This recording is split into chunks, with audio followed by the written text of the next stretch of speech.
was 10 years old, my hometown stopped celebrating Halloween. It didn't happen all at once. First, the parade was shortened, then there were fewer pumpkins in the windows. A year later, the mayor said the town could no longer afford to during the last Hollow parade. No one talked about it, not properly. 20 years later, I came back. The sign still stood at the edge of the road, "Welcome to Marrow's End." The paint was cracked and the letters looked tired. I hadn't planned to stay long, only long enough to sell my father's house after he passed. The first night I slept there, I dreamed of drums, slow, heavy beats that seemed to echo inside my teeth. In the morning, the neighbor waved from across the street. When I told her about the dream, her smile faded halfway. She asked quietly, "You heard them already? Then you'll hear the rest." My father had worked for the town newspaper before it folded. The attic was full of his old boxes labeled archives in his neat handwriting. Most of it was junk, but one box made me pause. Hollow Parade, 1998. Witness notes. Inside were Polaroid photos, maps, and torn notebook pages. The last entry looked rushed, the ink smeared. They didn't wear masks. That's what no one understood. They didn't wear anything. Their faces just looked like that. I shut the box, but I kept thinking about those words. That evening, the rain came hard and steady. Streetlights blurred through the window like melting gold. I sat by the window reading more of his notes. He had written about an old custom, how settlers here once marched every autumn, carrying lanterns made from skulls, guiding the dead through town so the living could sleep peacefully through winter. Over the years, the skulls became pumpkins, the march became a parade, and the meaning was forgotten. But my father had written that something old had come back during the last parade.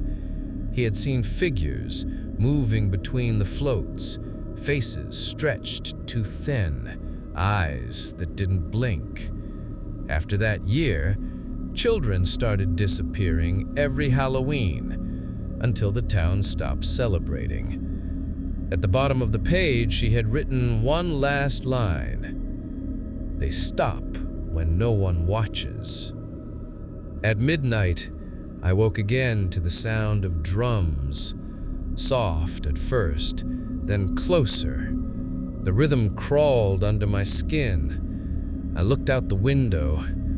The street was empty, but the lights flickered in time with the sound. 3 long beats, a pause, 3 more. Then came music, a faint, wheezing tune like an old carnival organ trying to remember a melody. It drifted down Main Street, winding through the fog. I told myself it was the wind, but then I saw the lights. They came slowly through the mist, a line of people, or something like people, carrying lanterns. The light inside wasn't fire. It was too pale, too alive. Their faces looked wrong, skin stretched too tight, smiles fixed and trembling. Every few steps, one would turn its head, as if listening for applause that never came. At the front was a man with a drum. It didn't sound like wood when he hit it. It sounded like skin. I froze on the porch. The line passed by without looking up. Only the last figure stopped. It turned its head toward me. It was wearing my father's coat. When I woke, it was morning. My shoes were wet with mud, though I didn't remember leaving the house. The fog was gone, but faint footprints led from the street to my door. Later that day, I went to town hall. The woman at the front desk went pale when I asked about the parade. She said, "We don't talk about it. That's how we keep it away." When I asked what she meant, she only whispered, "You can leave, but not if you've already seen it." The fog came back before sunset. The drums began again, louder now, steady as a heartbeat. I went outside. I don't know why. Maybe I wanted to prove it was real. Maybe I wanted to see my father again. The streets were empty, the air cold enough to burn my lungs, and then they appeared. The same figures, pale and glowing, moving slowly through the mist. This time they stopped when I stepped into the road. Every head turned at once. The drums fell silent. One of them stepped forward. There was a press badge pinned to its chest. Its mouth began to widen, stretching far beyond what should be possible. Inside was no tongue, no teeth, only a hollow light that flickered like a candle in the wind. It raised a hand and pointed down the street. To my house, to my window, still glowing.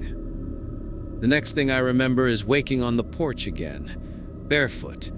My phone said 3:33 a.m. The front door was open. On the table sat one of their lanterns, carved from something smooth and pale. The light inside moved like breath. The police said there was no lantern when they arrived, no footprints, no sign of fog. But every year since then, on October 31st, people in Marrow's End claim they hear the drums again, soft, distant, like thunder trapped underground. They say the parade still walks. It just learned to march without witnesses.